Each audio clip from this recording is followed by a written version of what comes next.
બનાસકાંઠાના વાવ અને થરાદ જિલ્લામાં સ્થાનિક સ્વરાજ્યની ચૂંટણીનું મતદાન પૂર્ણ થયા બાદ હવે સૌની નજર આવતીકાલની મતગણતરી પર છે, જેના માટે વહીવટી તંત્ર દ્વારા તાલુકાવાર મથકોની સત્તાવાર જાહેરાત કરી દેવામાં આવી છે।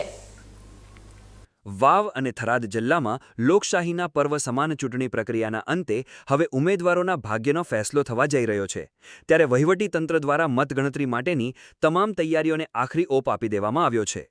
થરાદ તાલુકા માટે સરકારી વિનયન અને વાણિજ્ય કોલેજ ખાતે જિલ્લા અને તાલુકા પંચાયતની ગણતરી થશે, જ્યારે થરાદ નગરપાલિકાના મતોની ગણતરી પ્રાંત કચેરી ખાતે હાથ ધરવામાં આવશે। વાવમાં મોડલ સ્કૂલ અને રાહ તાલુકા માટે ધ નેશનલ સ્કૂલ ખાતે મતગણતરી કેન્દ્રો તૈયાર કરવામાં આવ્યા છે।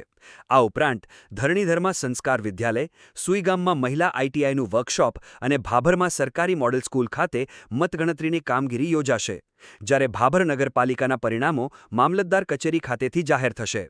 દિયોદરની મોડલ સ્કૂલ અને લાખણીમાં તાલુકા સેવા સદન ખાતે મતોની ગણતરી કરવામાં આવશે। આ તમામ સ્થળોએ ચુસ્ત પોલીસ બંદોબસ્ત તૈનાત કરી દેવામાં આવ્યો છે અને આવતીકાલે સવારથી જ ઉમેદવારોના હાર જીતનો ગરમાવો શરૂ થઈ જશે। વહીવટી તંત્રએ મતગણતરી કેન્દ્રો પર એજન્ટો અને અધિકારીઓ માટે અલગ વ્યવસ્થા કરી છે, જેથી સમગ્ર પ્રક્રિયા પારદર્શક અને શાંતિપૂર્ણ રીતે પૂર્ણ કરી શકાય। વાવ થરાદ પંથકની જનતા પણ પોતાના મનગમતા ઉમેદવાર વિજયી બને તેની આતુરતાથી રાહ જોઈ રહી છે।